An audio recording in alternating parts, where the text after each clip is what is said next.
सादर प्रणाम मित्रांनो, मी आपला मित्र प्राध्यापक हृदय चक्रधर सम्यक विचार ऊर्जा या यूट्यूब चॅनलवर संवेदनशील हृदयापासून हार्दिक हार्दिक स्वागत करीत आहे. मित्रांनो, सम्यक विचार ऊर्जाद्वारा संचालित सम्यक काव्य ऊर्जा एपिसोड 218मध्ये पुन्हा एकदा आपले संवेदनशील हृदयापासून हार्दिक हार्दिक स्वागत करीत आहे.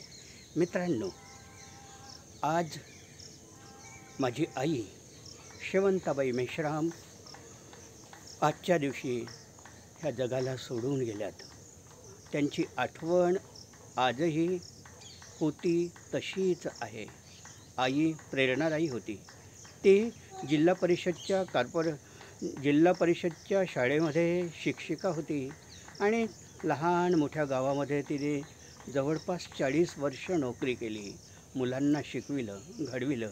आम्ही 4 भाऊ, पहिला दिगंबर, दुसरा मुरलीधर, तिसरा चक्रधर, चौथा देवानंद. हे तिघही भाऊ मुंबईला स्थायिक झालेत. मी फक्त आईजवळ राहिलो, कारण आईच्या प्रेमापोटी आईला सोडावंसं वाटलं नाही आणि तिच्या शेवटपर्यंत मी राहिलो. ती मला प्रेरणा देत गेली. आई खरोखरच तिने शिक्षणाची प्रेरणा दिली.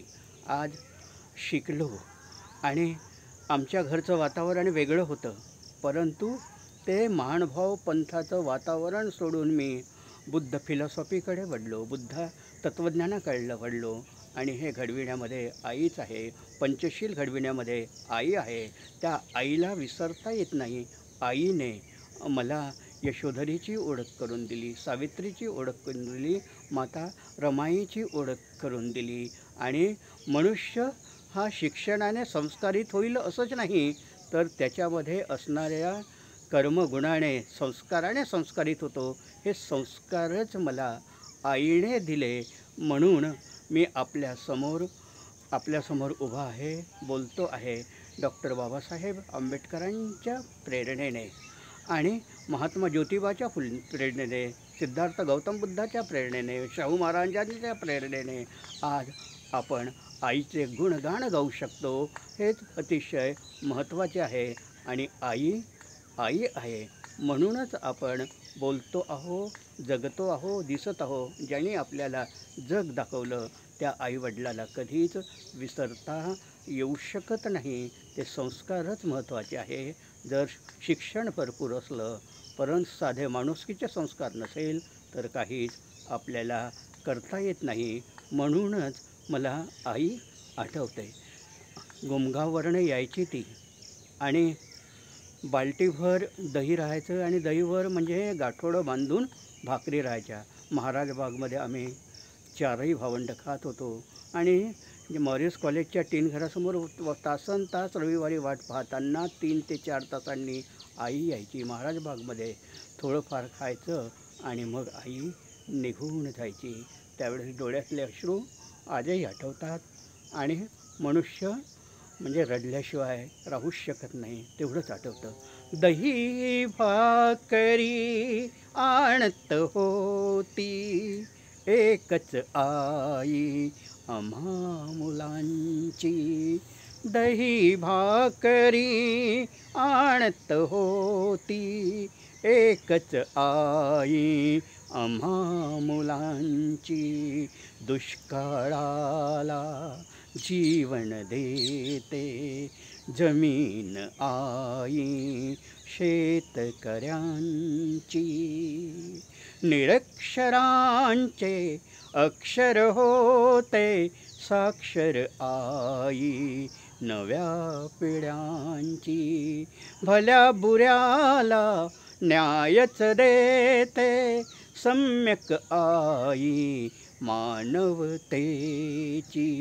यशोधरेचा त्यागही असते सावित्रीची शिकवण असते.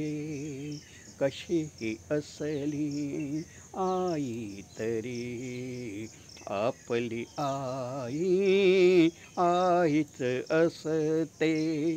जगात जेव्हा आई नसते उरले तेव्हा काहीच नसते, उरले तेव्हा काहीच नसते कशीही असली आई तरीही आपली आई आईच असते.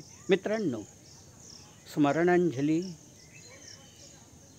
आई भाग 4 या व्हिडिओला जास्तीत जास्त संख्येने लाईक करा. जास्तीत जास्त लोकांपर्यंत पोचवण्यासाठी हा व्हिडिओ फॉरवर्ड करा. आपण जर पहिल्यांदा सम्यक विचार ऊर्जा हा व्हिडिओ बघत असाल तर या चॅनलला जास्तीत जास्त संख्येने सबस्क्राईब करा. कॉमेंट्स बॉक्सवर आपल्या महत्त्वाच्या नोंदी, महत्त्वाचा विचार, महत्त्वाचा मशवरा, महत्त्वाच्या कल्पना, महत्त्वाच्या योजना, महत्त्वाच्या संकल्पना आम्हाला अवश्य कळवा. आम्ही त्या योजनांचं पालन करू. आपण हा व्हिडिओ सुरुवातीपासून शेवटपर्यंत बघितला त्याबद्दल आपले सर्वांचे आभार. धन्यवाद. जय भीम, जय संविधान, नमो बुद्धाय.